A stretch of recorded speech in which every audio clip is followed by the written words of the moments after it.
Here we are, ladies and gentlemen. Look at that smiling mug. All right.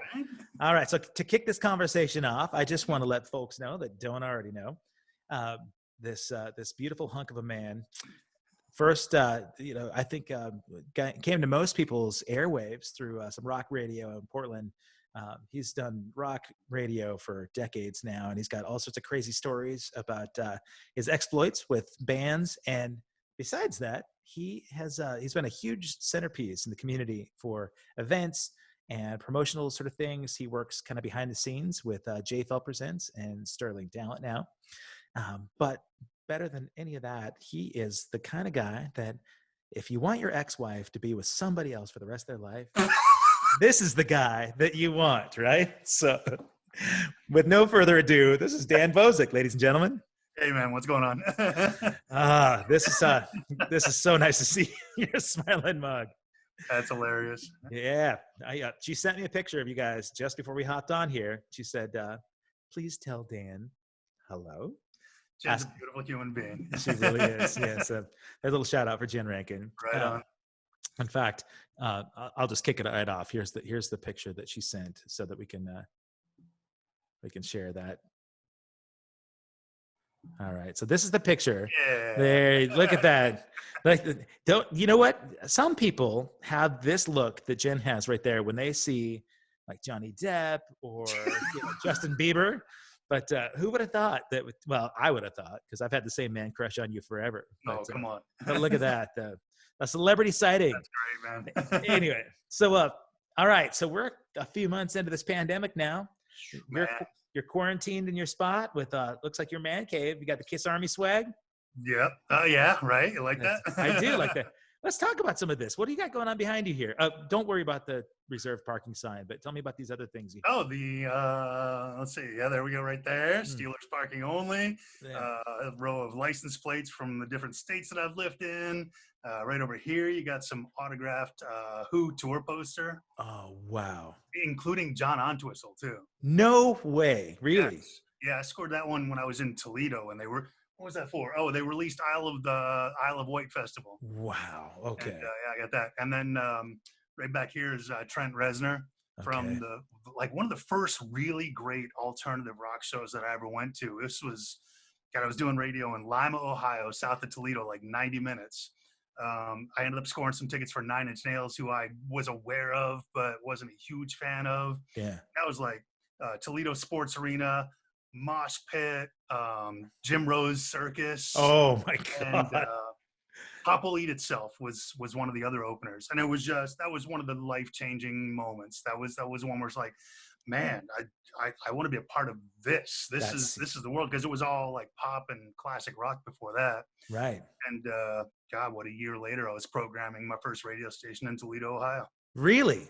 Yeah. That was the kickoff of your radio career? It, man. Yeah. Oh my God, we got a lot to cover before that. But so was that like 93? That would have been, let's see, Toledo. I got to Toledo in 95. So yeah, this show is Friday the 13th of January, 94. Okay. Very cool, man. Yeah. What's the one right behind that?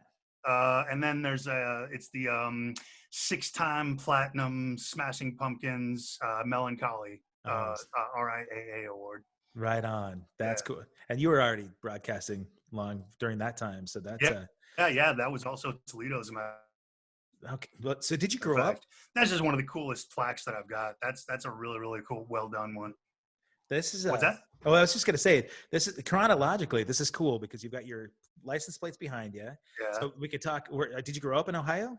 Actually, no. So the top one. There we go. The top one is Colorado. Oh, that's right. Okay. That's where I first started driving. I bounced back and forth between Colorado and Pennsylvania when I was a kid. Graduated high school out there and then went back to Pennsylvania to go to school. So Colorado, Pennsylvania, Ohio, Tennessee, and Oregon. Okay. All right. Let's go to Colorado first. So you graduated high school there. Was Colorado Springs or? No, right outside of Boulder. Louisville, Colorado is where I lived, and Lafayette, Colorado is where Centaurus High School was. Okay. That's, man, good Midwest, Colorado Rockies area growing up. You had family that grew up in that area then? No, my dad, when my parents split up, my dad moved out there to work for a tech company called Storage Technology. Okay. And they did some of the earliest disk drives. He was an engineer and a designer for them. And they created like the disk drives that the CIA was using back in Langley, like back in the day, man, back in the 80s. Wow. Yeah, he was at there was like a tech boom in Colorado in the late 70s, early 80s, and he was a part of that. Wow. All right. So you had dad in Colorado, then mom stayed back in Pennsylvania? Correct. My mom and my sister Okay. stayed back in Pennsylvania. Okay. And so you finished high school, good place to grow up, and Right? Boulder's gorgeous, man. Man, Yeah. tell you what. Yeah, got, absolutely. yeah, I've got some good stories. Well, Right on. no, they're cool stories. So you would appreciate them, like Pearl Yeah. Jam stories. You know, when they canceled their tour because they were affiliated with Ticketmaster. That was Oh yeah. I was down there for it and ended up hanging with the band instead. And Man. it was anyway, but Yeah, the first real big festival show I ever went to was in Colorado at Folsom Field. It was the Stones on their Tattoo You tour. wow, And that was the Stones, Hart, and George Thorogood at the University of Colorado football field. wow, And that was like the first huge concert that I went to. How old were you when that? That would have been 10, 11 years old. Wow. Oh, man. So to give a little bit more backstory to that, like my musical taste started when I was young. Like one of my earliest memories as a kid is bailing on a rained out Blood Rock outdoor show somewhere in Pennsylvania. And I don't know if you remember Blood Rock because nobody else does. They had one song called DOA. And it was this really dark, like Black Sabbath-y song about dying in a car wreck. Oh. But no, nice. my parents were taking me to see shows. My dad was taking me to see shows, God, when I was 4 and 5 years old. Wow. I could see David Bowie. I could see Jethro Tull a bunch of times and Rush. And I mean, it was, yeah, I benefited from a really, really early musical upbringing with some really great music. Did mom go to those shows too, or is it mostly dad's? Yeah, I think her and my dad took me to the Bowie show. That one was in Denver, and I think it was like 6 or 7, God. best I can recall. Amazing. But now my dad was a music head. My mom liked music, but I mean, she was more of a super tramp, like Steely Dan type. Okay. My dad was rock and roll. She was sophisticated. Yeah, sure. Yeah. Well, you know, some would consider Steely Dan to be sophisticated rock, right? For sure. Yeah. And then your sister, is she older? I have 2 younger sisters. One lives down in Vegas, and the other one's out in Chattanooga, Tennessee. Oh, okay. Yeah. Right on. But so you're the older brother. I could see you being a good older brother. Yeah. Protective.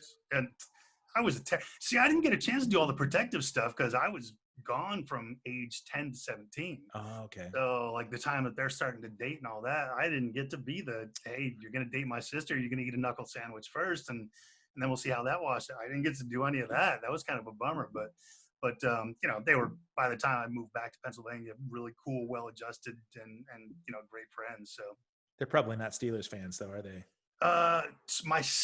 The older of the 2 is a Steelers fan, right? She's the smart one. And then the younger one, I don't know, maybe concussions. I don't know what she was in high school, but ended up being a Cowboys fan. Oh, okay. Yeah, that's good. See? Sorry. Yes, I'm not wrong. There's brain damage involved. Well, you know, there's always one, man, you know, but God help the Cowboys fans. Yeah. So were they into music as well? Did they? No, not particularly. Okay. My little sister was she got totally into like the 80s alternative, like Susie and the Banshees and the Cure and stuff like that. Okay. And actually, like the first time I started really paying attention to 120s of her, that kind of developed an appreciation for a lot of that early alternative stuff. You know, it was you know, well after 17, 18 years old before I really started to pay attention and really developed an appreciation for it. So yeah, you know what, I'm really open to music. I like people's passion for music, and I feed on that. I mean, if there's something that you're really into, I'm going to find a reason to be into it because you know, I just like that energy. I could see that in you. Yeah. The only reason I asked about your sisters being into it, because I thought you would have been the cool big brother to be able to get him into all the shows you were working for radio, you know? So, right. Yeah. The thing is, you know, other than God, there was a few years there when I first moved back to Pennsylvania, was really the only time that we all lived in the same place. I mean, we really, you know, once the parents split up and we kind of both ended up going to separate parts of the country, you know, we just had kind of a few years to catch up, and then we all started moving around doing our own thing. Yeah. Yeah. But are you pretty close now though? Like just in Yeah, terms, totally. Yeah. No, and we've always been close, just not in proximity. Yeah. Yeah. Yeah. But I know that you go back to Pennsylvania quite a bit. You, I try. yeah, it's a, There's, I at least try and make the pilgrimage for Heinz Field. Yeah. right. Yeah. Yeah. Um, we'll get into some of that too, because sports is such a huge, I mean, for you and I, football is a huge deal. And at this point right now where people are quarantined and they're thinking about the outlet that they had in sports, it's too tough to speculate on what might happen. Right. So, Man, but, right. and honestly, between sports and music, that's such a huge part of your life. I know you've been an outdoors guy for so long too. I mean, I know like you're, into hitting the mountain and snow sports and Right. obviously that's been kind of on hiatus too. So Man, yeah. how are you keeping from going insane right now? I mean, okay, this is based on the premise that I have not already gone insane. Man, you know what? I'm trying to, I'm trying to find things to inspire me to do other things. I watch a bunch of like tutorial videos on YouTube and really working on my video editing game right now. Man, it's I'm just, there's still, I still have regular work. There's still some clients that are still doing business and still find reason to, to continue with their marketing and stuff like that. But yeah, man, I'm killing it on the video games. I got that. All right, what's your game of choice? Let's see, man. I actually gone back to some like classic Xbox 360 lately. So like Gears of War and Halo. I just finally discovered Halo 4. I was really late to that one, but that's just a gorgeous game design. Yeah. And the art and the story. I love video games because the storytelling is just so amazing. I mean, it's a really, really great outlet. So I know a lot of people would think that video games are a waste of time or whatnot, but it's storytelling, and if you can really appreciate some of the things that these designers are doing with the story in these games, maybe that'll change your mind about some of that. I would think that if people can get hooked up in the Tiger King and lose themselves in that escape for a while, then they could probably spend some time. And it's funny. We got Xbox 360 is the most recent console that we have, right? Yeah, the only gaming that I've done is a couple of Madden outings with the kids, but we've got a lot of those games. We've got Halo 4. I've never seen it, but I did think that like Half-Life and those kinds of those games back happened. They were released right about the time that Caleb was born. So I remember that being the last time I really gamed, holding him. As Jenna would be sleeping, I'd be, bottle feeding my son with one hand while I played Half-Life, and that was 21 years ago. So like, wow. But it's not that I felt like they're wasting time so much. It's just that I tried to fill my time with something that I could put food on the table, so that, but there are so many awesome games out that I want to play now, but if you're stuck in quarantine, you got to find things to do besides hanging on social media and fighting with people about politics, And you can only do so much cooking because man, that's a bad idea to start. Well, yeah, look at these extra chins, man. I know, right? Exactly. I don't like to cook, but I like to eat, Right. so that, exactly.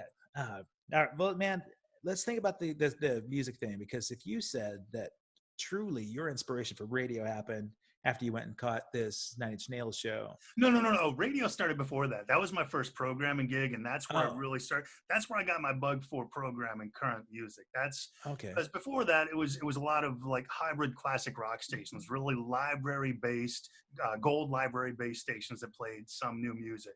Okay. And that was where it's like I want to do new music and help people find new music. That was that point. Did you freeze up on me, or did that freeze up on you? It just froze for a sec, actually. Yeah, there's okay. I caught. So, all right. So you were already doing radio. Were you doing it in Pennsylvania? I started in Pennsylvania. I started in school. Both my roommates were in the communications program, so I just hanging out with one of them at the college music station, because I had a bunch of music and a bunch of vinyl and stuff like that. I was never in the communications program. I just started hanging out and doing radio shows. One of my roommates got a job at a local oldies station that was just starting up, and it was like in dire need of bodies. He said, "Hey man, you want to do some overnight shifts at this oldies station?" Yeah, what the hell? That sounds like fun. Why not? Yeah. And ended up getting an education in R&B and 60s rock, and and did that for. God, I think I did that. God, I did overnights there for like 9 months, and I mean, I was young enough to be able to do it. My body didn't, but third shift sucks, man. Nobody ever gets used to that. That's the only shift I had too in college radio. Yeah. But yeah, that was my first station. Was this oldie station that was in half of a farmhouse with a family that had 3 kids lived in the other half. And our half of this old farmhouse in the middle of a field had like sales offices on the first floor, and then on the second floor was studios and production space. It was a pretty unique experience. But yeah, from there, ended up going to work with a buddy of mine, a guy that I became friends with that moved there from Maine, and he was doing a top 40 station. So he hired me to do some weekend stuff there, and then he bailed, the station failed, turned to a country station. I stuck around and babysat reel-to-reel machines for a couple of months. God. And then the owners decided, you know what this town needs? A rock station. Yeah. And so I was the very first jock ever on WZXR in Williamsport, Pennsylvania, which is still going after like 30-some years. Yeah. Or 20-some years. Yeah. Do you still have like the station ID checks from those? Man, I know I have some tapes somewhere, but they're all on cassette, and I haven't really transferred any. There's so much stuff that I could transfer, but the only device that I have to do it is real time, and it's painful. It's painful to go back and listen to some of that stuff. So those are good to have, though. They really are. Yeah, I got boxes of stuff, man, from every station I've ever been at. So at some point, I start converting those, and I don't know if I'll share any of those or not. At some point I'll have to, because there's some great interviews. I've talked to so many people over the years that I would even be interested to hear, how those interviews went and what we talked about back at the time. So there's some really cool time capsule stuff there that I'm excited to listen to again at some point. Do you remember the first interview you did? Man, it might have been Gary Richrath from REO Speedwagon. Oh, really? Okay. Yeah. It was either that or, God, maybe it was Jesse James Dupree from Jackal. I don't. I mean, God. But yeah, that was Williamsport, Pennsylvania, ZXR, and there was a club called Fiddlesticks that they booked rock shows. It was like just out of town. There wasn't really any good venues in town that booked a lot of those shows, but developed a great relationship with the owner of the club, and she started sending artists 30 minutes out of their way to go talk to the radio station and talk about the show. So yeah, exactly, man. Some guys that really knew how to work. That was fun. Yeah. I'll bet Jesse James Dupree was a good interview. Yeah, that guy's a blast. He's hilarious. I had a chance to run into him a number of times over the years at a bunch of different stations. And when I worked in Tennessee, used to end up down in Atlanta all the time, and he was based right there. So I used to run into him at all kinds of events. He was just a good guy, man. A wild man, but a good guy. He seemed like he lived the bombastic sort of lifestyle, but he's a pretty smart business guy though too, right? I think that's one of those great rock and roll stories. The guy that started out as the band's manager and then ended up, I can sing. Let's do this. Yeah. And didn't he end up buying like the Wild Horse, the big saloon in Sturgis after it burned down from? No. Oh, did he? Oh, I didn't hear that. He might have. I knew that he was the entertainment director there when they were doing that reality show, but I remember hearing it burned down, but I didn't hear anything after that about it at all. So that would be cool. I might be just manufacturing news right now. Who knows? made up history, man. Right. Well, somebody here probably knows on Facebook, so they'll chime in and tell us about it. Sure. Okay, so Jesse James Dupree, you had Cat from REO Speedwagon, and you're the first jock on this rock radio station in Williamsport. Yeah. And so, how long were you there?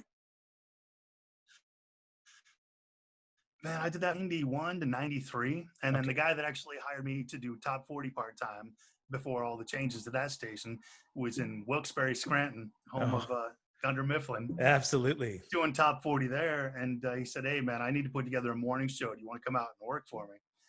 And I mean, as much as I love that job in Williamsport, I'm like, man, this is one of the things I get into radio for, man. A chance to move around, see some places, raise my stock in the industry, and build a career out of this. And so I went and worked at this. It was another one of those split office situations where half of it was, I think it was a dentist. Half of it was the dentist's office that was one of the investors in the station. And the other half was the radio facilities, and right across the street was the Heritage Top 40 station that had been there forever. I think it was WINK, I think. Okay. No, that was Harrisburg. I don't remember the station, but so we used to see, this is a low budget operation. We were just there to kind of steal a couple of ratings points from them.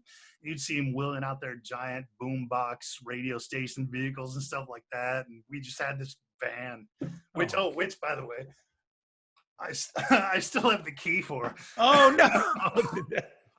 They've been looking for this. It's somewhere. No, that station, when they sold that, actually, the competitor across the street bought that station out, flipped it to like satellite beautiful music. And that's how I ended up in Lima, Ohio, because my buddy that I was doing the morning show with had just gotten his wife pregnant. And so he was in no position to be out of work. So he took the first thing that came along, which was a morning show in Lima, Ohio. So I'm like, man, I got no place to be. I'll follow you. Let's do this. Let's keep the show going. So they ended up there.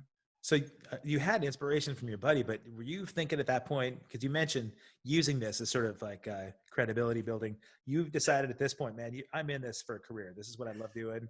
Yeah, you know what? I think I was on that track as soon as I got as soon as I got the second job. As soon as okay, the first one, they were just looking for warm bodies. And then somebody else hired me. It's like, oh, okay, I must be all right at this. So I'm getting jobs. So, let's turn this into a career. Let's see where it goes.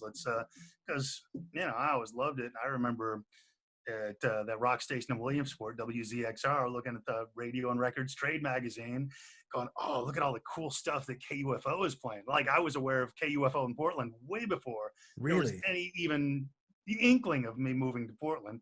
But yeah, looking at all these great radio stations, man, I want to be responsible for getting that stuff on the radio, man. That's, this is, I like it. I've always loved just being a part of the conversation about music and experiencing it through new eyes every time somebody else hears a band for the first time or a song for the first time. It's, it's like a lot of people get into radio to be entertainers. And I just don't.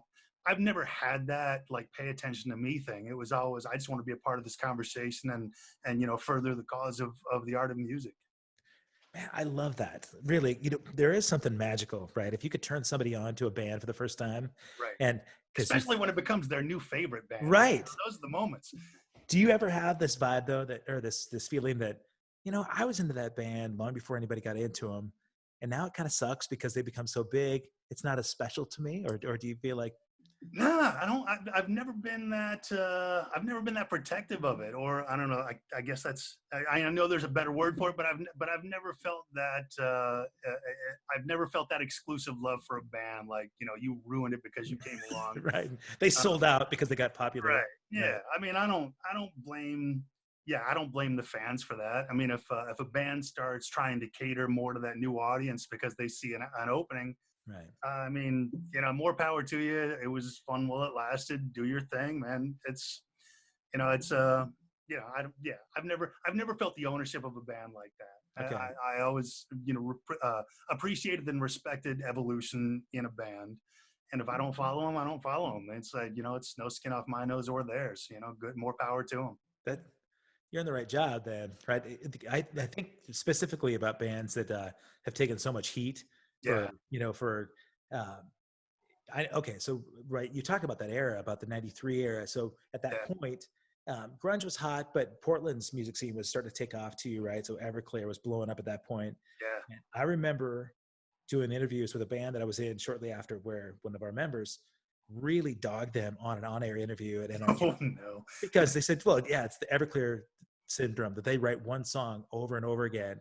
And my thought was, number one, they're obviously doing something right because they're out there selling millions of records. Number two, they attracted a fan base, that appreciates them.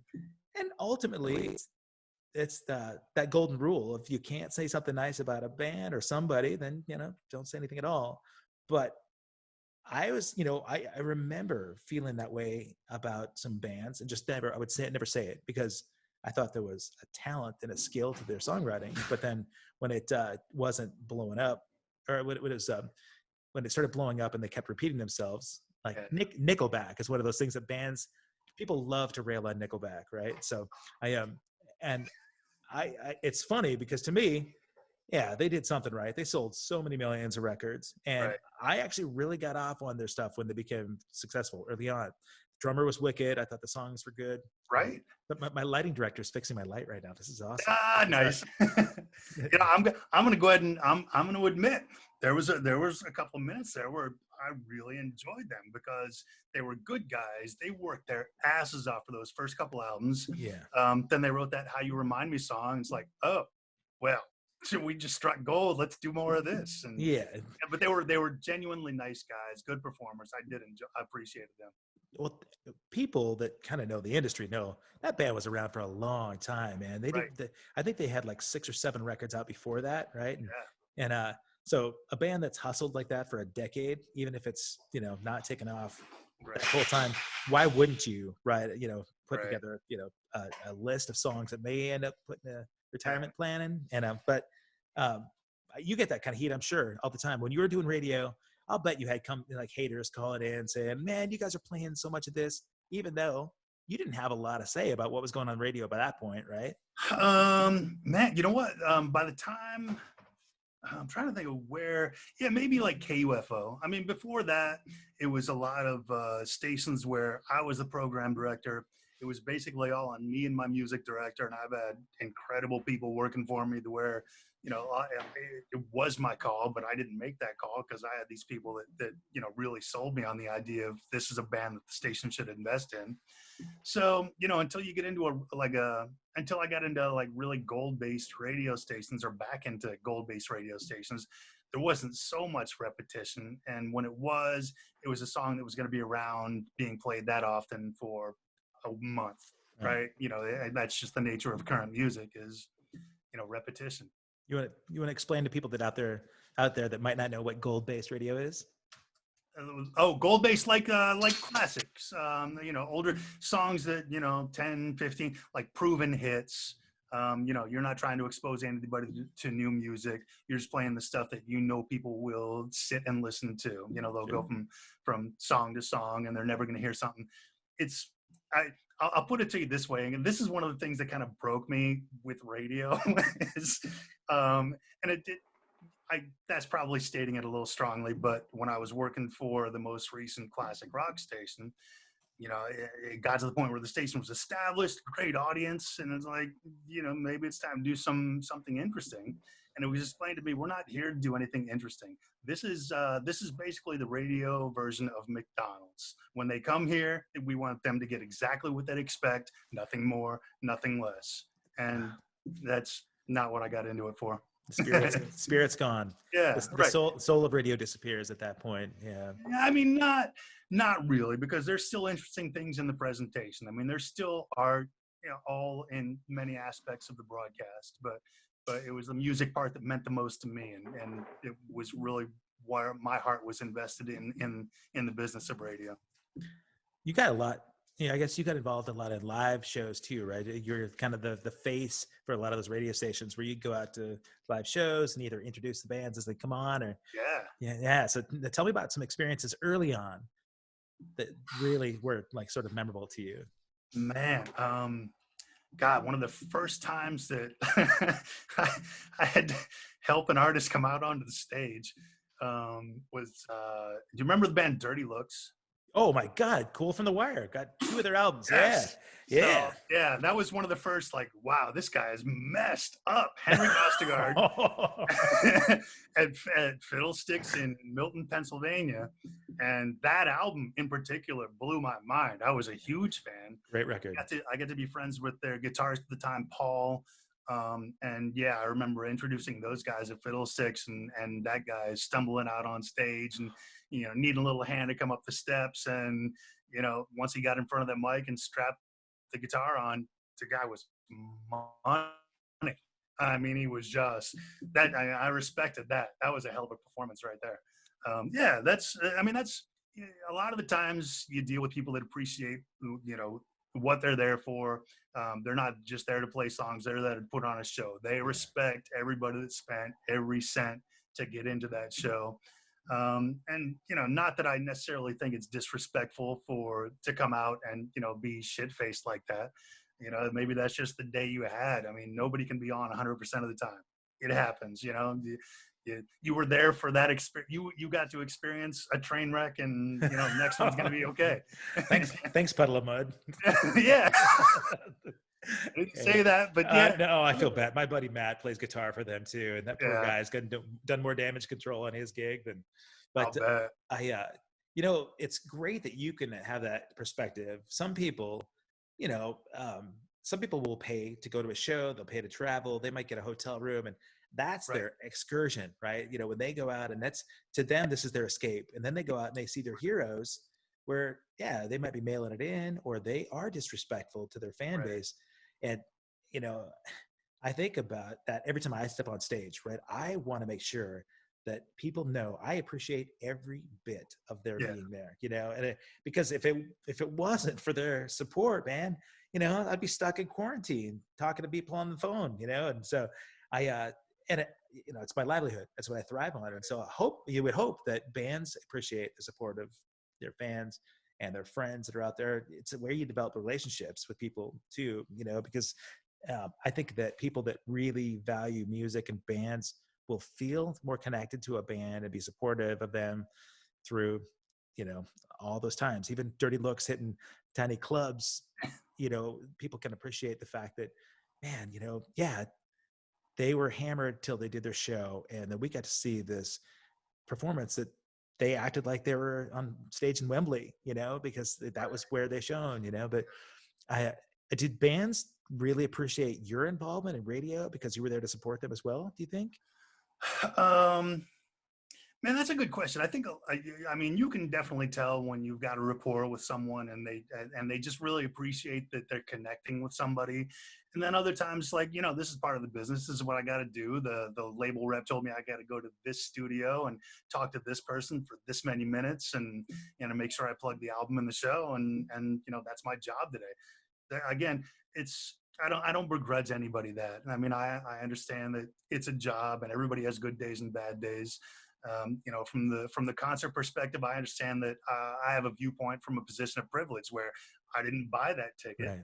You know, I didn't have to work to get to this show. I mean, it's, you know, it's part of my job to cover it and be there and establish that relationship with the audience. But you know, when there's sometimes when you surprise them, you know, when you come up with just the right question, Yeah. and you get somebody talking, and it's like, oh, all of a sudden this isn't work. This isn't, you know, the interview that I have to do. This is, you know, this brought out something that, you know, was unexpected. And you know, there are those interviews that go really well like that are a real good time. You prepared for those that, you know, that's, yeah, their perspective could be, this is an interview that I get to do now. Right. This guy, he appreciates my time. He's not just punching the clock and doing his thing. Yeah. Do you, I would bet that happened to you more often than not. And as you know, I talked to Iris Harrison the other day about this, right? That Iris. oh my God, you know, she's an icon and Absolutely. like such a huge supporter of music. And so I would imagine any interviews she did were sort of an extension of what she was already doing in terms of communicating the message about that band. She'd pimp that band long before any, you know, music director would tell her to, because she loved the music, right? So she's been talking about this artist and talking about the background of this artist, and then she'll play the songs and make it about the legacy of that band. And then, you know, how can a band not appreciate that? So for you, Right. you know, you're a music fan first, and you go out there and you're trying to help promote that band, not because the music director says this is what you have to do, Right. but you want to support the music. So I would bet that carried through to the bands when you come on air. If they're face to face and they can see that enthusiasm, you know, I would bet that you were a lot of fun on and off camera with these dudes. Yeah. Totally. Did you have favorite bands growing up? Favorite bands to interview, or just favorite bands in general, besides the one man. right over there with the Kiss Army swag? I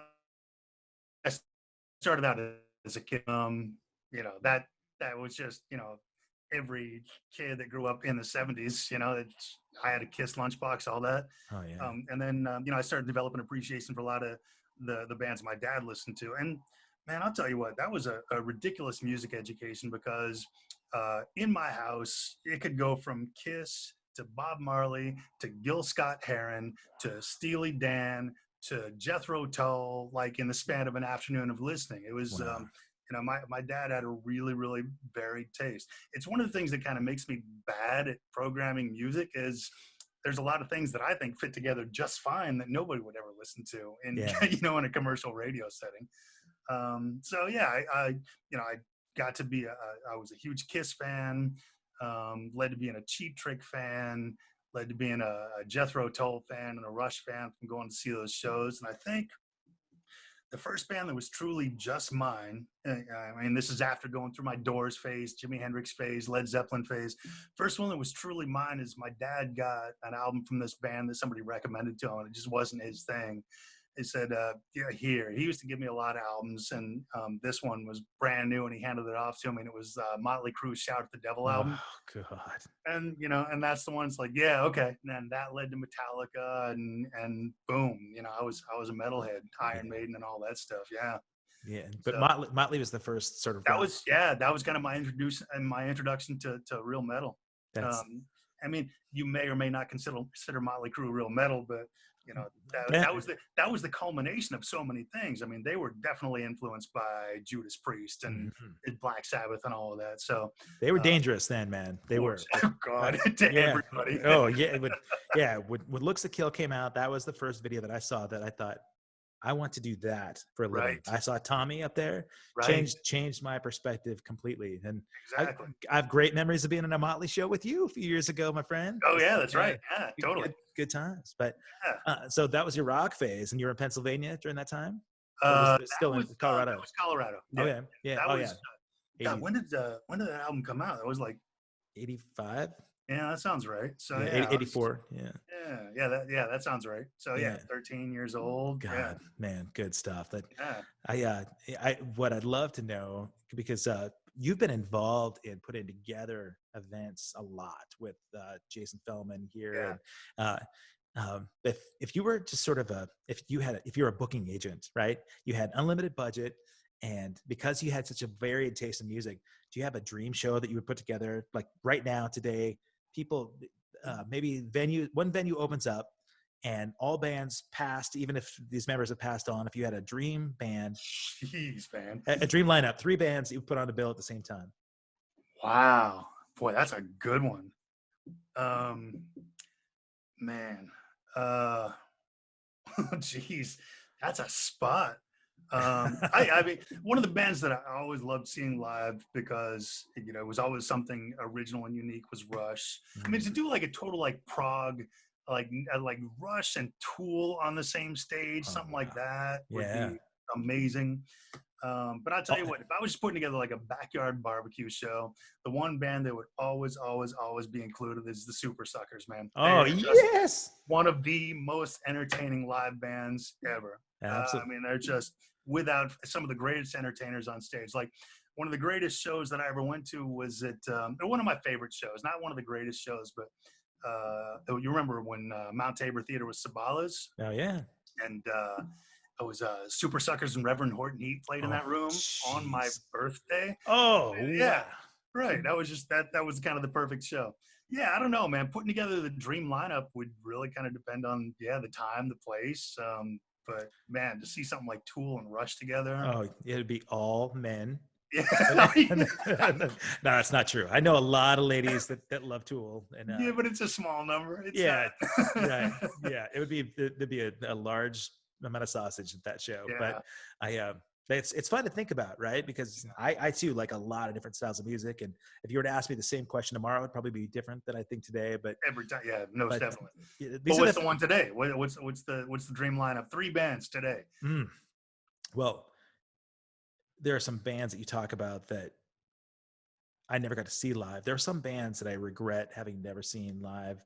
I would have killed to see Zeppelin live. I think, it would have been amazing.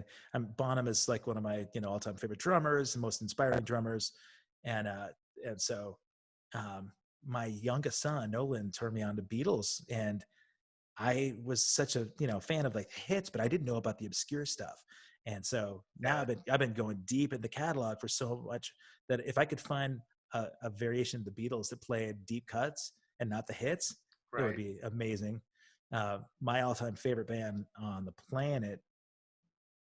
Well, there's a Desert Island Record that's my favorite. Miles Kennedy's old band, Mayfield 4. Yeah. If I could see that band together again, it changed my life. It really, I mean, everything he does now is great with Alter Bridge and with Slash and on his own.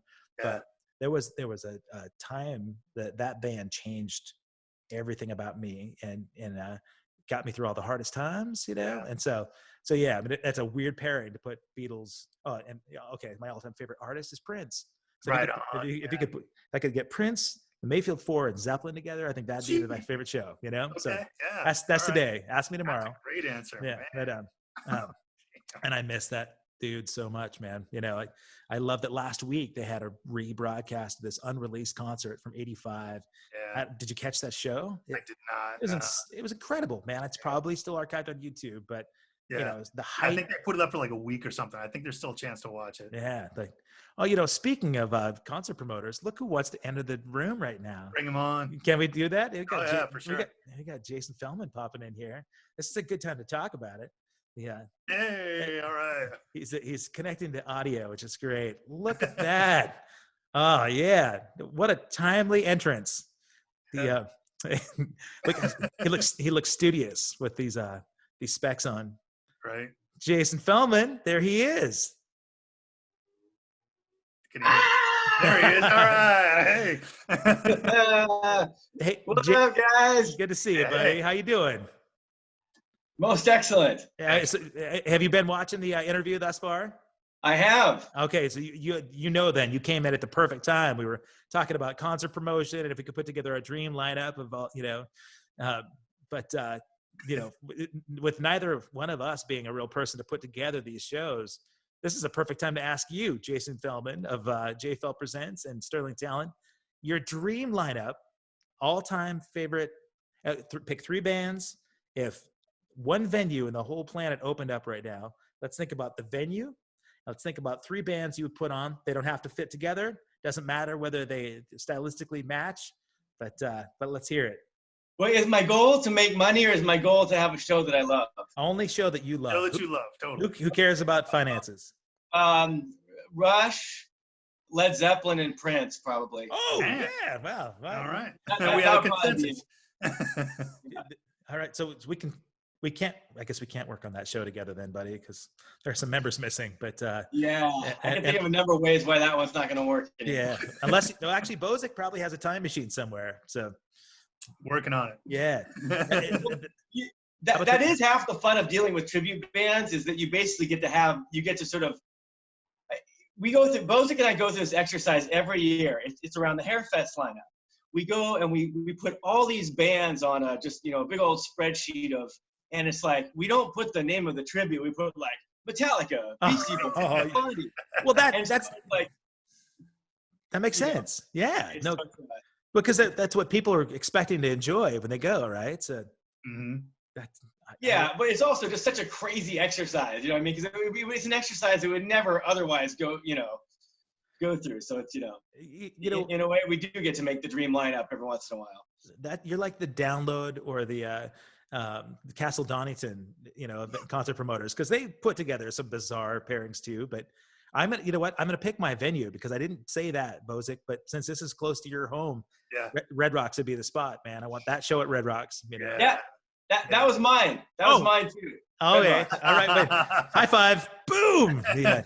Have you played Red Rocks before? Me? Yeah. It's my dream. So never played there? Okay. So the week I graduated high school, I drove down from Montana to see Scorpions, Mr. Big, and Great White at Red Rocks. Changed my life. Amazing. Scorpions, all-time favorite bands. And that was just before I went to Germany to find the Scorpions as a crazy fan. You're right. but that show was mind-blowing. I had already seen Red Rocks on the Sunday Bloody Sunday video, so I knew it was a magical place. Seeing a show there blew my mind. And then I've done Fiddler's Green the last few years and sold those shows out. And the promoter that was going to bring us back was trying to get Red Rocks as a venue. And it's, Red Rocks and Madison Square Gardens are the 2 spots left in the US that I'm like, okay, at some point there's the bucket list check off box. But have you seen a show there, Jace? I haven't, but I was just thinking, like, how many people like have heard of Red Rocks for the first time just because of Under a Blood Red Sky? Yeah, Right? yeah. That was actually my introduction to I had never heard of it before then. I bet maybe the next generation is like Dave Matthews or something, but like that was how I knew about it. I had friends in high school that went to that show. Wow. I got to see one of the first shows when I moved back to Colorado. One of the first shows I got to see was a show at Red Rocks, and it was ZZ Top with Quiet Riot opening. Oh, wow. So that was Eliminator Mental Health. Yeah. Oh, my God. I got to see Iron Maiden on the Power Slave tour there. Oh, my God. With Accept. With the production on that show, with the Power Slave like set up, the stage set up with Red Rocks as the landscape. God, amazing, man. That's that's a dream venue. Anybody that doesn't say Red Rocks has never been there, because that's the most magical venue on the planet, as far as I'm concerned. To see a show, you know, like I asked our singer about it, because the Flock of Seagulls has played there a bunch back in the day. You know, they were touring with the Police, and they toured, I think, our Mike Scorer, our singer, said they did Howard Jones there, and he said, as much as it's an amazing show to see, logistically, it's a pain in the ass, because he said it's so far in there that once you're in, you got to load in early and there's no way out. And so you're stuck there. And it's not like you can go hiking, you know, like, because, you know, if you're a band that's going to get mobbed by people or whatever, you're just stuck, not getting to appreciate the beauty of the venue. You're just going to vibe off the crowd once you play. But he, you know, he's not as hot on playing there again. And I said, look, whatever I've got to do to convince you that this is a good idea, please. You know, it's not like he's booking the shows, but he's got to say, if we're headlining the show with the concert promoters, you know, it's like the guy that's booking the shows, say, you know, why don't you route us through there instead of Fiddlers, you know, and Fiddlers is a great place too, but that venue is gorgeous, you know, but it's in you know, in an industrial park. So even though the venue inside is cool, there's, you know, it's not like going to the Gorge where you've got a beautiful landscape behind, and, you know,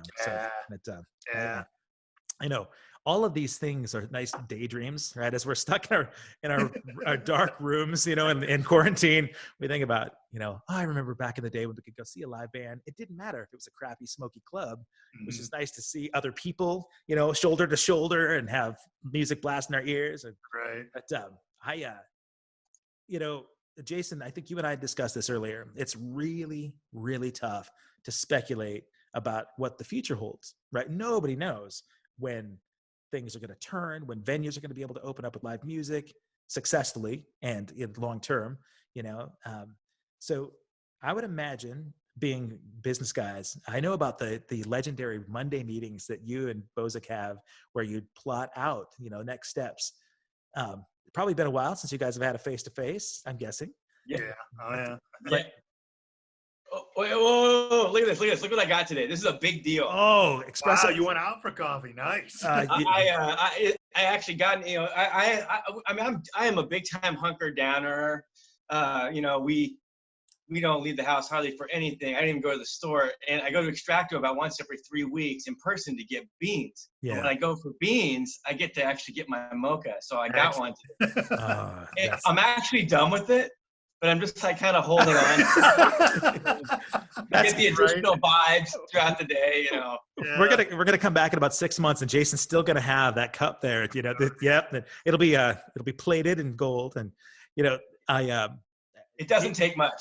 Jason turned me on to Extracto, and I do love the coffee there. That's awesome, but it's tough to find a spot to sit down anymore. Well, it used to be. Not anymore. Yeah. Like it was weird, because like right after this whole thing started breaking, was one of the last meetings that Jason and I had there. And remember, there was only like 5 people in the place. I mean, that was when you realized, oh wow, this is gonna be serious. Yeah. That was crazy. You know, I think, you know, everybody I don't know, everybody that I've talked to has gone through that phase, and me personally too. Just February, there were a couple of shows. The last shows that I did, there was a show in LA at Microsoft Theater, amazing show, Valentine's Day weekend. And it was, you know, so again, one of my favorite places to play. Gorgeous venue. It's where the American Music Awards are. They've got a 360-degree stage that brings you out on stage. And the lineup was really interesting. MC Hammer was the special guest, you know, that was on with that one. And that's an odd pairing, right, for Flock. But he had 50 people in his entourage, backup singers, and you know, he was doing his thing. And and as a staple of the 80s, right? Everybody thinks about, please Hannah, don't hurt him. And, but that show was really when the pandemic was taken off in China, right? Valentine's Day weekend. And then I played like the next week in Canada, Vancouver, and went to Chinatown with my son. And so much of Chinatown was shut down already. And they said 25% of the businesses were shuttered for good at that point. Yeah. And we walked through the markets, and my son and I really started talking about how logistically this could become a global thing. At that point, we didn't, most people weren't talking about it coming over. And I would imagine if that was around the time that you guys were having your meetings there, planning started to change, right? You're talking about contingency plans and what was going to happen, because I think the gig that culminates this festival season for you guys, the big thing that everybody knows in our area was Hairfest, right? And I'll bet at that point, you're already thinking ahead about, all right, what are the contingencies? What could happen?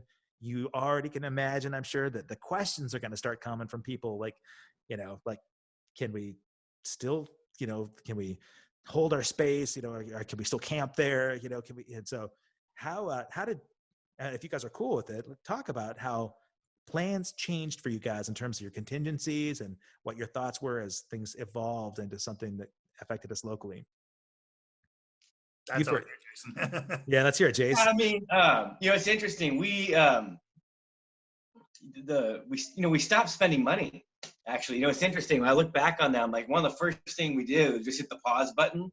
And it became interesting because I think a lot of the conversations steered around to like, well, what kind of messaging do we want to put out there? Because it's like in the early days, before anybody even knew like how far this was going to go, it still even then felt weird to promote the festival.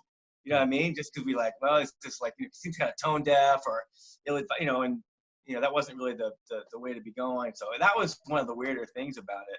But it didn't take very, very long to see what was going on. And then from there, we just had to wait and see. Yeah. And then the contingency started. All right, so we're not going to spend money marketing. We're not going to get messaging out that the show may still go on, but you're kind of waiting to see what science dictates, what the medical professionals were saying about here's the responsible thing to do, right? Well, when it first started, I mean, you didn't really have any kind of concept about how long this could go on. So it's like, well, geez, that's all the way in July. We're going to be fine. Right. I mean, really, yeah. It really was. So we just like, all right, doesn't make any sense to promote it during, all of this going on. Nobody wants to talk about being in close proximity, being in crowds, but it'll all blow over. They'll figure something out. We've got the best people working for us. I'm sorry. All I can do is laugh now, man. Right, exactly. But I think we're set up for one hell of a Hairfest 10. I mean, an extra year to work on it. Yeah. And I would think not only you have more time to work on it, but you're saving up a pretty big load for people to blow. I mean, people are going to be ready for that like no other, right? So okay, so so that's where then planning has changed, right? You're thinking about, all right, we're just going to pause. We're going to let people know that our plans don't disappear, but our plan is 21 is going to have the best Hairfest ever, right? Hairfest 10 just gets moved back a year. How do then you respond? I mean, I know about the messaging. Jason did a really great presentation to people because anybody that has an issue with it saying, go man, come on, you're ruining our fun, really isn't thinking about the responsibility part of this thing, that your job, you want people to have fun. I mean, you put on a great show. Both of you guys are really involved in bringing some entertainment to people.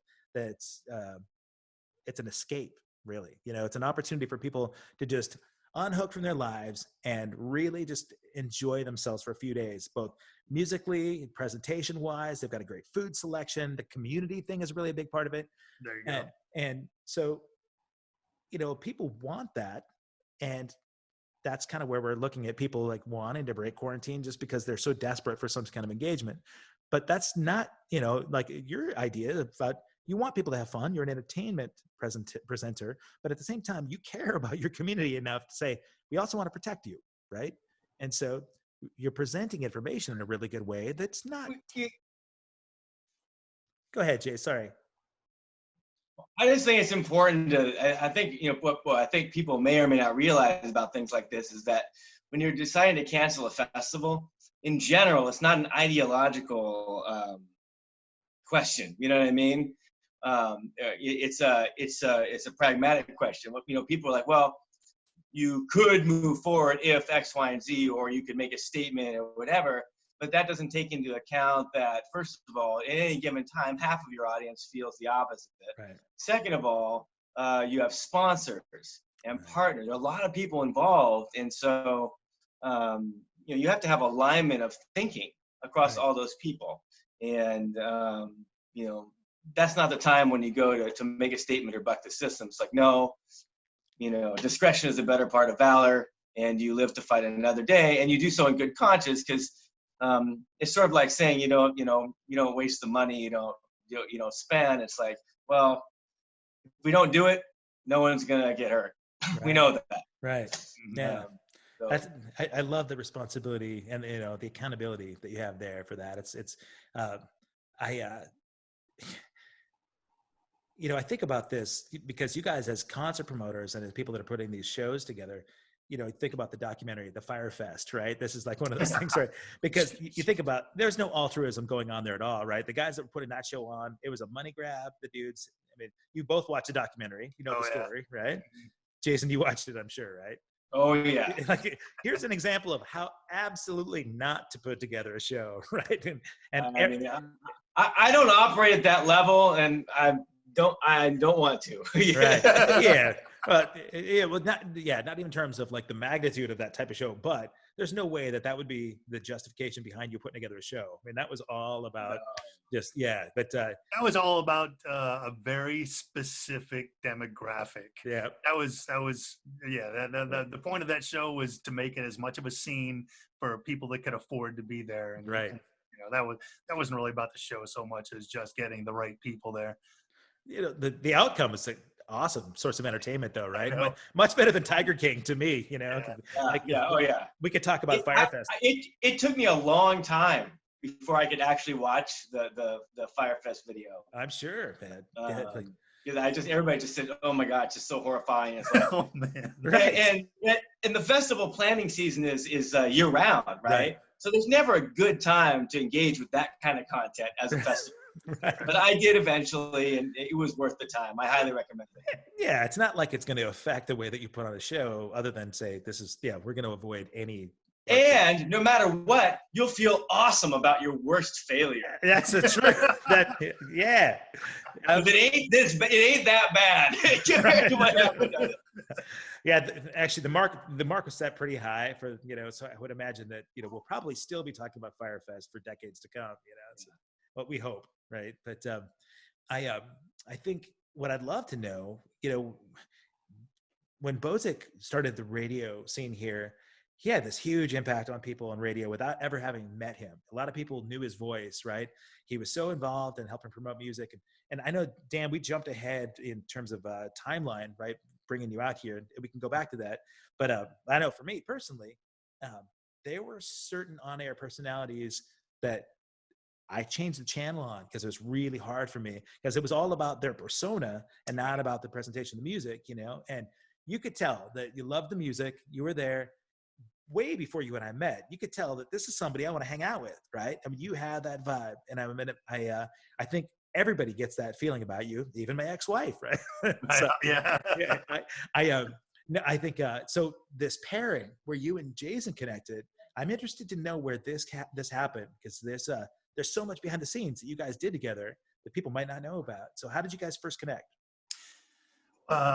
This was at 105.9 The Brew, and brand new radio station. They were trying to come up with the right kind of events to get people to come out and figure out what it was all about. And we started doing these brew crew parties at, oh God, what was the name of the club up there on Refectory?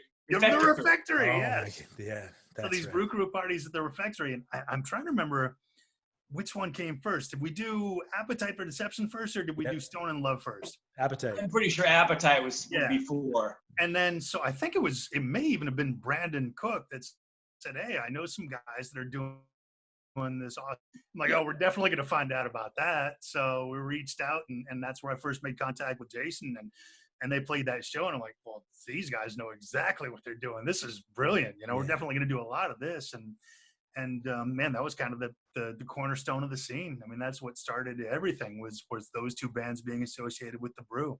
Right. And so towards the end of my time at iHeartRadio, I was their digital program director. And so I was overseeing all the content coming from all 8 radio stations and all the websites and coaching the talent on blogging and stuff like that. So when that contract ended, Jason's like, well, I kind of need somebody to do some of this stuff for some of these shows that we're doing. You know, there's a continuity there. I mean, you already know these bands, you're already working with them.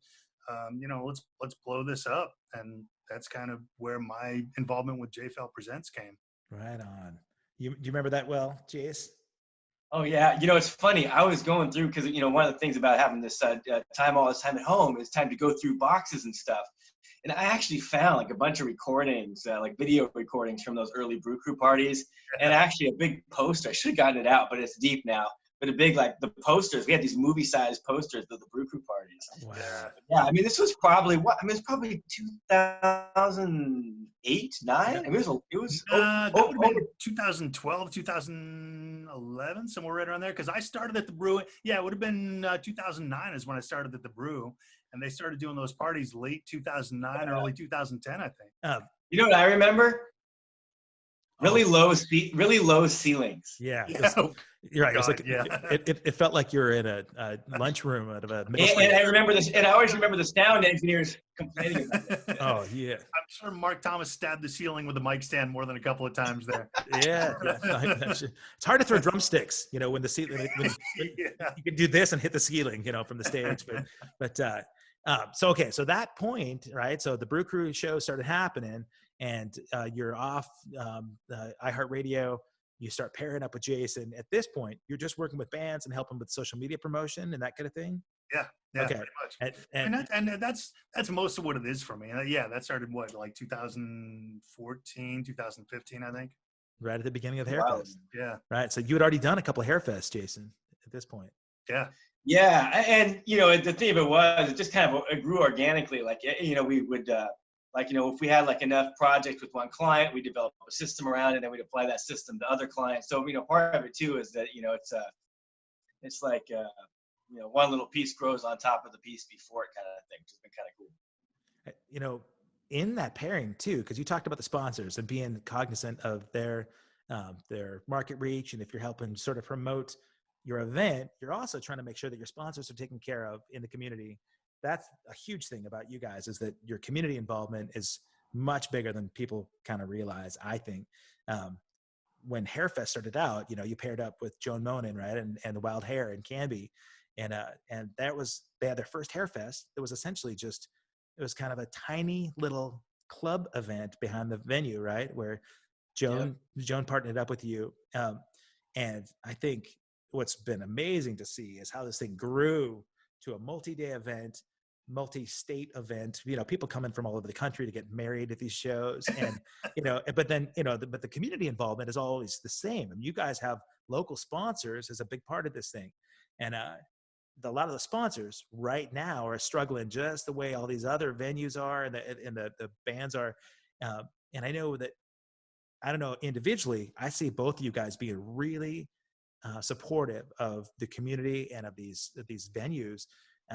You know, I know that places like Billy Blues and the Wild Hair are trying to do something right now to be able to stay afloat, right? So they're doing takeout orders and that kind of thing. And so, you know, maybe like if I could have Jason start, let's talk a little bit about the sponsors and these people that you've worked with to be able to see what we can do at this point where we're not playing in venues, we're not out there, but how can people still be involved in supporting the community that way?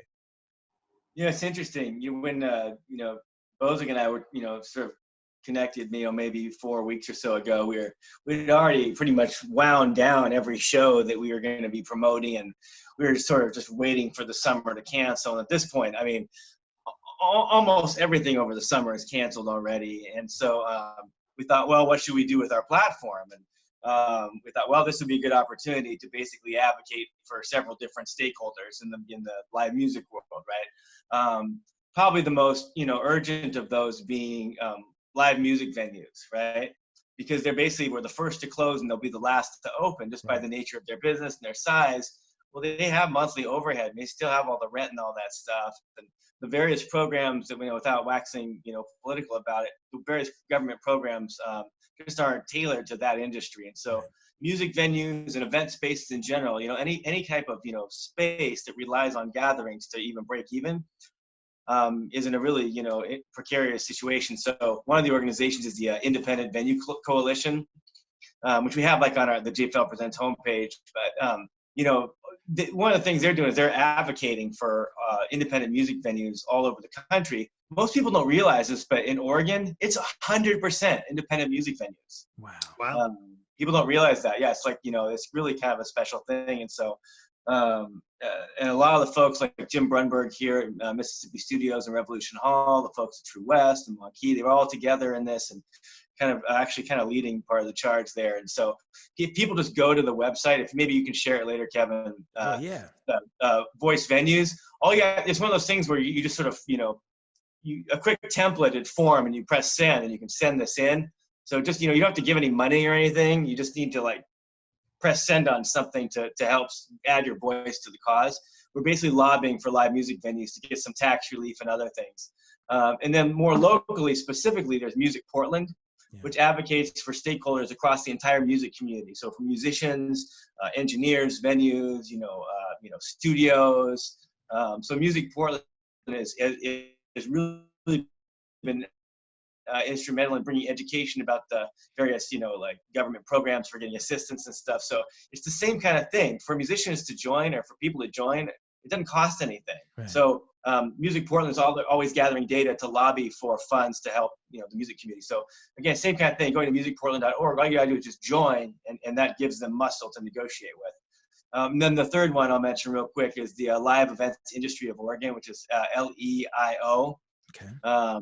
And that's the live events industry where a lot of the working musicians get their work, and the sound companies and everybody else. And that's where, Bozyk and I get a lot of our work from those types of clients as well.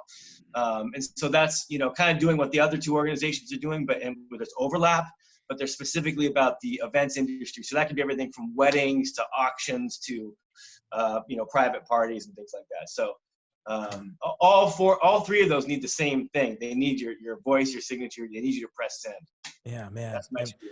I love it. This is a point where as a community, we can come together, we can support those things financially. It doesn't cost you anything, but eventually it may be something that helps these be sustainable again. Right. So, maybe Dan, you want to talk a little bit about local community organizations of that can use support.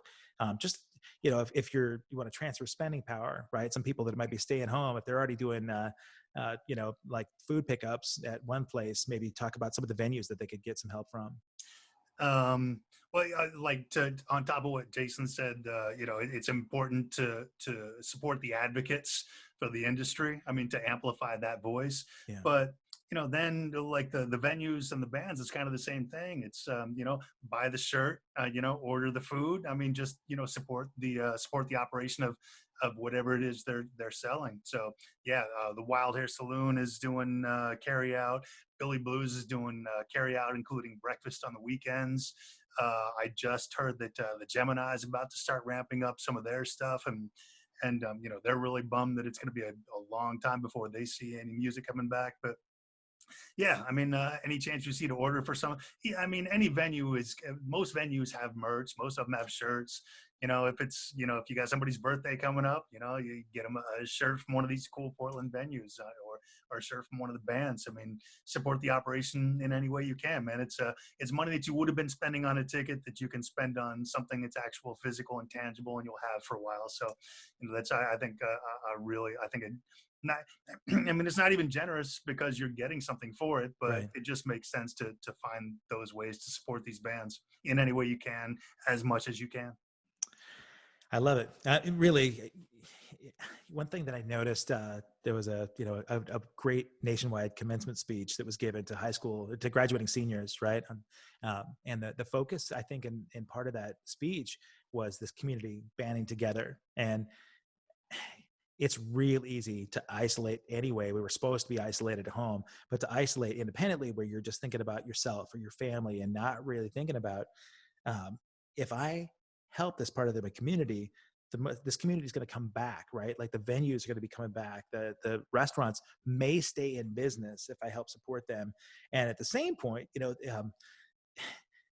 like you said, and people are already spending maybe money on Amazon to get themselves, a concert T-shirt or a widget that they can pass their time with. But if they can buy some music from a local band or buy, shirts, there's so much live music going on right now online that people put their tip jars out, essentially the PayPal tip jars.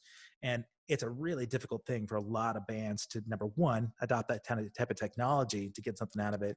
But number two, to be the person in charge of giving the performance, harvesting any kind of financial reward from that, right? I mean, it's fortunate for a lot of these guys to have somebody like a Jason Feldman to be able to book them at a great show and know that he'll help build, an audience, and they can work with a partner to help build an audience and then be compensated for it at the end.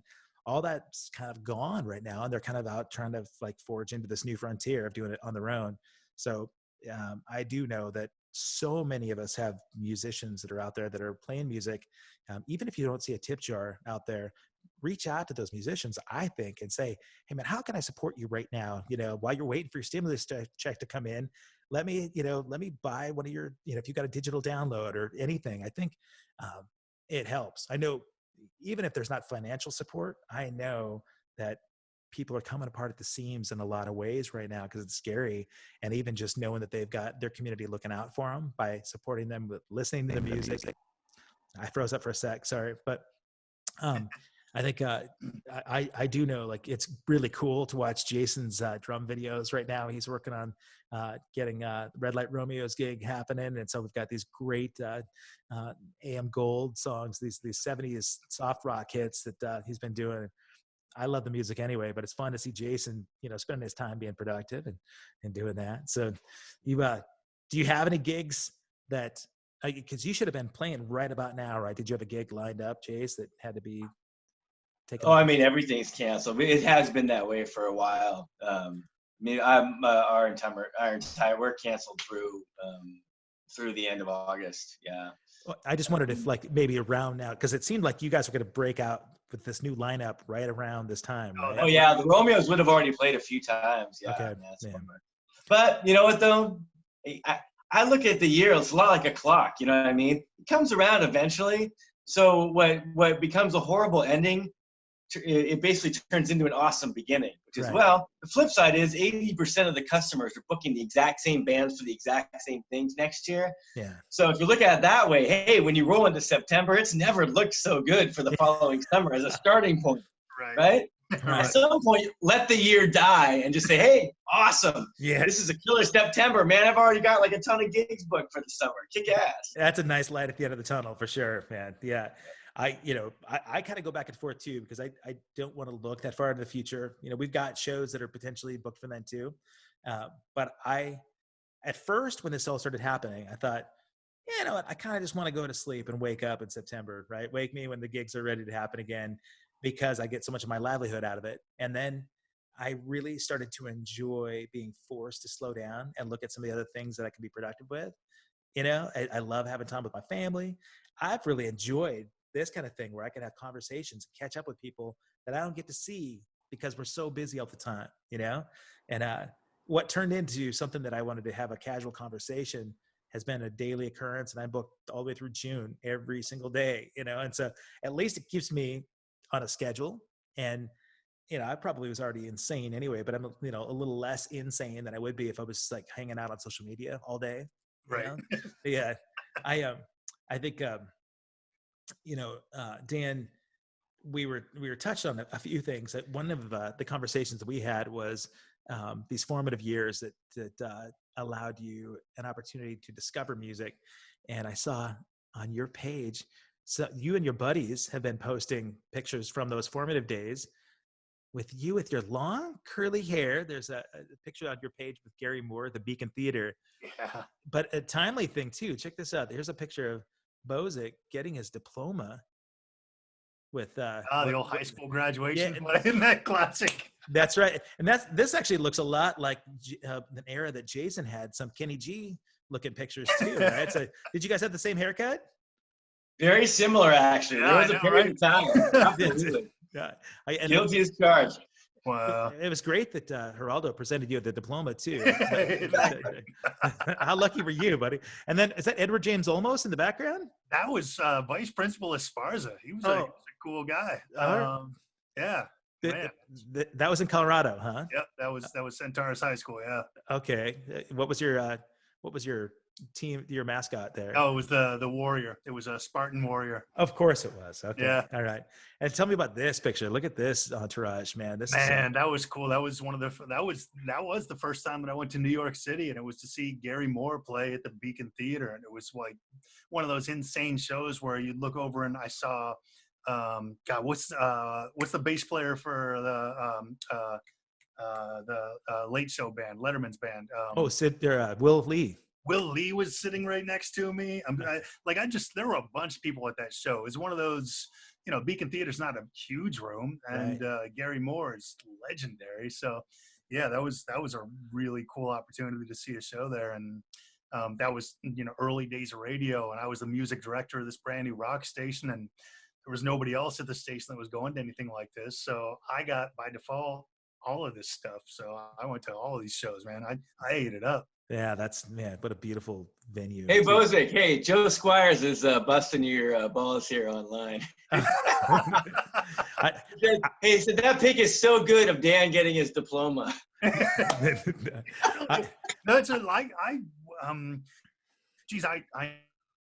knew that picture. I don't think that's ever been. I think that's been seen by maybe 5 people total. The diploma picture. Another buddy of mine published it, like the diploma picture. Yeah, I saw another buddy of mine from Knoxville post his. I'm like, yeah, sure, why not? So yeah, that's a rare one. That's like I said, that's been seen by maybe 5 people total before today. Well, it's nice of you to share it. I want to know that somebody has to remember what you were saying in Gary's ear here as he's leaning away from you. I know, right? I have no idea. He looks a little shocked, a little intimidated. He wants to laugh, but it's a little scary. But yeah, my speculation is that there may have been a breath issue. I'm not exactly. Well, the mullet for both of you was on point, man. Right. I think you had natural curls though. See, I was. My hair was insane. I was perming then, just so I could get that natural curl that you guys had. So yeah, that's a little embarrassing. But I think. I guess maybe let's talk a tiny bit about some of the stuff that's going on behind the scenes still. I guess leading up to Hairfest, besides social media marketing, what were you kind of doing in the sort of JFL Presents that people might not have known about? Because they'd see you at events, besides you bringing bands on stage, they may have thought that you were just there as a celebrity talent, right? They might not have realized that you were pivotal in sort of helping this engine go too, right? I'll tell you, when I started doing a lot more of the digital stuff, I kind of I renew my love for the written word. I always read a lot, like even back in like 6th grade when I'm like really introverted and they're wondering, well, what's going on with this kid? And it's like, oh, he's a 6th grader reading at a 10th grade level. Okay. So I've always had that love for the written word, and I really got to rediscover that with a lot of the stuff writing for social media and trying to impart the most information in the least amount of words, and treat it almost like poetry. And that's one of the things that I really enjoyed about the marketing aspect of a lot of these shows and a lot of these bands is trying to conjure the images that make people want to go to shows, and try and make people try and make them recall instances that aren't necessarily specific to that, but you say things in a general enough way that they're going to attach their fondest memories to it. And that's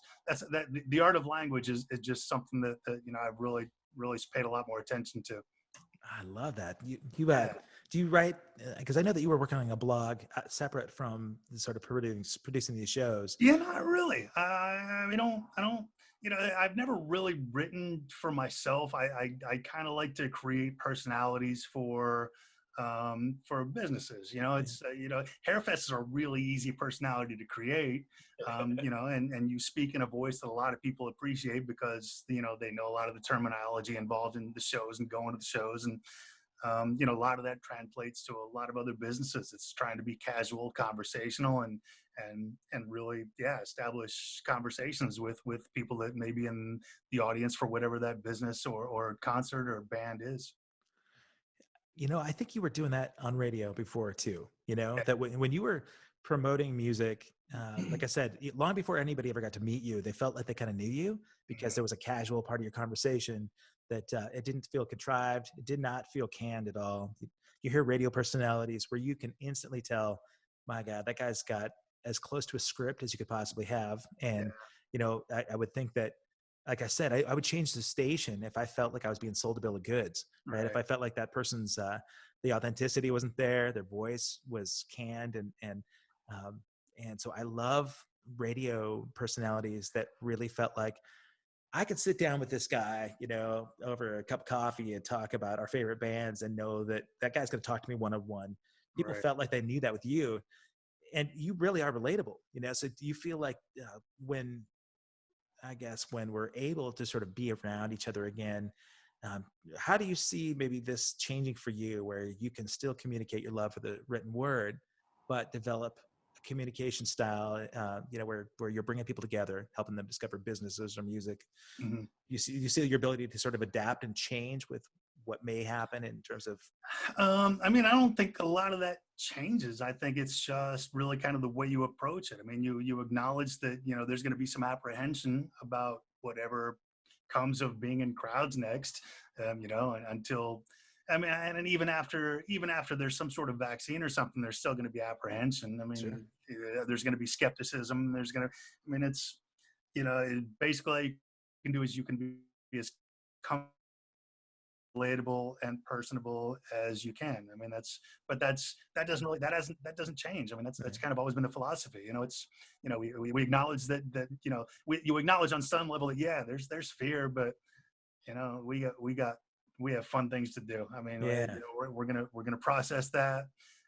We're gonna treat it as critical as it needs to be treated. But we're gonna do the right thing. We're gonna be safe about it. We're gonna be responsible about it. But we are going to enjoy ourselves. We are going to get back to being in each other's company and sharing that love. God, I love that. That's for both of you guys, that's it's a challenge that you guys seem to embrace, that part of your role, right, is to communicate a message and bring people together and know that there will be apprehension, but also it's they're not just talking points. You're legitimately letting people know where our intention is to make sure that we're going to have a good time. We're going to do it the right way. Man, we're in the positive attitude business, right? Yeah. So the truth of the matter is, like Bozyk was saying, it's like, it doesn't really change that much. It's just where we are. You know what I mean? It's like, that's the strata that we fill, in society, is to sort of be, positive guys. It doesn't mean that we aren't taking it seriously or that we don't have critical opinions or whatever, but that's just, the business we're in, and our sort of role in the communication of things in the world is to put out positive energy. That's what we do. Mm-hmm. That should be. The what? I said that shouldn't be that hard for anyone, right? Ultimately, we should all be in the positive, energy world, I think. But go ahead, Bozyk. I interrupted you. But you can't do it to the point of denial. People can spell bullshit. Like I say, you have to acknowledge the concerns, but you don't have to dwell on them, and you don't have to build them up to be anything bigger than what they are. And that's stuff that we've dealt with for the entirety of our existence. There's, there are dangers around every corner, and we live. Yeah. Well, some of that's preparation. A lot of it's mindset, right? Yeah. Take some practice. You're talking about being opinionated, and social media is a huge place for this, right? Where people are reactionary. They're instant, sort of reaction to blast their opinion or the response to something that they may not agree with. And I love the fact that, Jason's really helped me kind of see, like, 50% of the people are not going to agree with you, right? All the time. There's so much polarity, like between people and their opinions. To recognize that is one thing, and not be reactionary, I think, is a really difficult thing is sometimes if you're sort of used to just having snap judgment, but not just on social media. I think in any respect, if you can get past the point of flipping somebody off that cuts you off in traffic, I feel like that's a little progress, right? Because like so much of the stuff, I've said this over and over again in these conversations, so much of what's going on is so out of our control, right? And for me, that helped a lot to realize that I don't need to be reactionary on social media, because the stuff that I may have an opinion about, really, 99% of everything happening in the world is not any part of my control, right? I mean, I have a tiny little window in my surroundings that I can have some kind of impact on. And so if you look at that, it kind of takes a little bit of pressure off, right? Because you don't have to try and fix the world or change everybody's opinion about it. And two, you can then focus on that positive attitude, right? Where you can just go, okay, I'm not going to be blind to my situation. I'm going to be smart about recommendations made to me by, medical professionals and, people that are sort of in that charge. And then really learn to enjoy yourself with the things that are, within your control.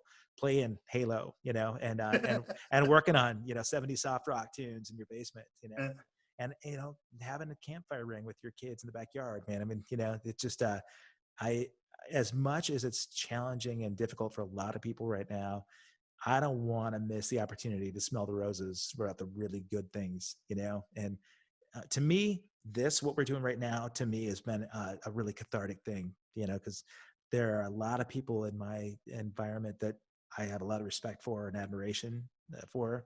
And I think, both you guys have done so much for this community to bring a lot of really memorable, favorable, happy times. And I can't wait for us all to do it again as a community. But I'm psyched that, that you guys are still finding ways to keep your smile about you and your heart, I just think you've done a lot of good for a lot of people, man. And I'm grateful to call you friends. You as well. Absolutely. Yeah. Man, Jace, the resources, the three resources that you provided, I definitely want to provide those in a follow-up, both in this thread. I'll be posting those on my page on kevinrankin.com. I'll have a little archive of our conversation. I'll put the links there. I keep them up on YouTube as well. I'll put those there. But just to repeat, because there's a bunch that Bozyk and I didn't get to in terms of formative years of his time on radio. So that just means I get to call you back. And we get to do part 2. Hey. Can we? Are you cool with that? Why not?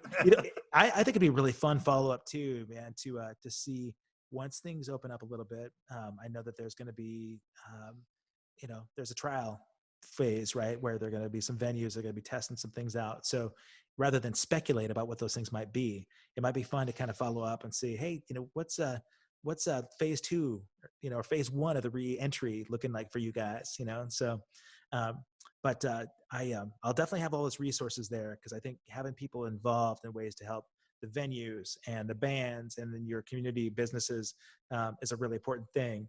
And then interact with these dudes, man. Find them on social media and try and scour some positivity from them too, because there's a lot of great things you're both doing right now. And we didn't even talk about my distaste for the Pittsburgh Steelers at all in this conversation. A shot across the bow. Yeah. I remember seeing those in the quarter machines. You can get the Kmart's. That's cool. Yeah. I believe that's an XL replica ring. That would be Steelers Seahawks right there. Yeah. Look at that. Isn't that beautiful? 2005. I remember when all the referees decided to give Jerome Bettis a little send off with a free Super Bowl ring. That's cool. Yeah. Jason, aren't you glad you're not involved in that at all? Because I love how you roll that out right at the end. Yeah. Speaking of positivity, yeah. So, if you want to go support one of those local bands, you can go find Shoot to Thrill shirts at any. I think you can find them through. Oh my goodness! Yeah, there's a reason that stays in your bedroom, and you're still single, right, Bozyk? So. Yeah. Hey, I just want to wish everybody a Merry Christmas as well. Don't stop believing. That's beautiful. Always be closing. ABC, baby. Yeah, God. I love you guys, man. I love you too, brother. Thanks. Thank you for the afternoon. It's really good talking to you both, man. Stay positive, stay healthy, and we'll see you guys soon. All right, man. Right on, brother. Take care, guys. All right. Peace.